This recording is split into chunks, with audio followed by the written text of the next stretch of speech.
গোবিন্দগঞ্জ উপজেলার মধ্য দিয়ে প্রবাহিত করতোয়া নদী।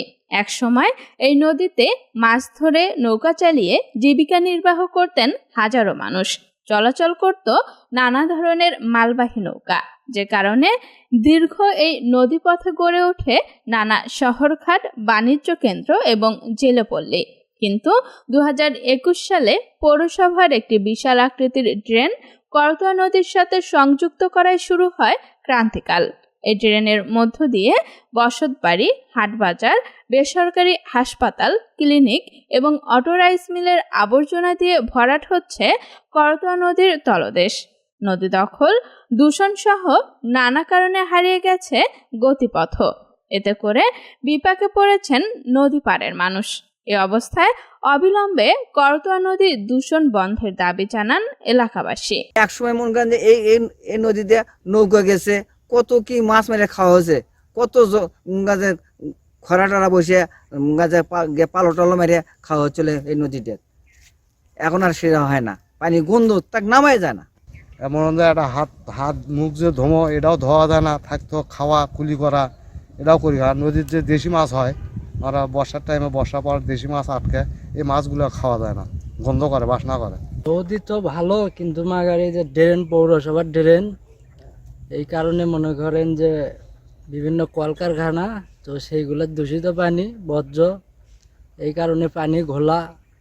আপনার যে গ্রামের যে লোকগুলো মনে করেন গোসল টোসল, কাপড় টাপড় ধোয়াটাই করতেছিল, সেগুলোও আর করা যায় না। রাস্তাঘাট দিয়ে হাঁটে চলাফেরা করা যায় না, গন্ধ বাসনা। এটা যে পৌরসভার হাটের ময়লা টয়লা তামার নামে আসছে। তারপরে ওই যে অটোমেলের পানিও তো নামিচ্ছে ভাই, ওই যে আজু পাগলার অটোমেলের গরম পানিগুলোও নামিচ্ছে, ছাইও নামিচ্ছে। অনেক বাড়ি ধোয়া পাগলা, মানে ল্যাট্রিন পর্যন্ত দিনত ছেড়ে দেওয়া আছে।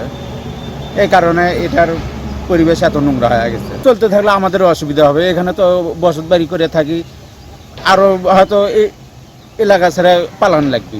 গোবিন্দগঞ্জ পৌরসভার নির্বাহী প্রকৌশলী মোহাম্মদ শফিকুল ইসলাম বলেন, মাস্টার ড্রেনের মধ্য দিয়ে যদি কেউ বস্ত্রের লাইন সংযুক্ত করে পরিবেশ বা নদী দূষণ করে, যা নাব্যতা নষ্টের জন্য দায়ী, তাহলে তাদের বিরুদ্ধে তদন্ত সাপেক্ষে ব্যবস্থা নেওয়া হবে। গোবিন্দগঞ্জ পৌরসভার আপনার যে ড্রেনটার কথা বলছেন, এটা আমাদের মাস্টার ড্রেন এবং এটার আউটপুট হল করতোয়া। এখানে শুধুমাত্র যদি পানি প্রবাহটা থাকে, আমার মনে হয় নদী দূষণ হওয়ার কথা না।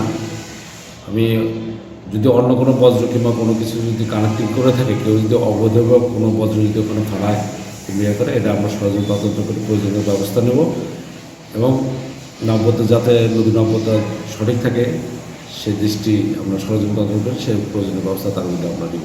দখল দূষণ বন্ধ করে প্রমত্তা করতোয়া নদী আবারও আগের মতো প্রবাহিত হবে, এমনটি দাবি নদী পাড়ের মানুষের।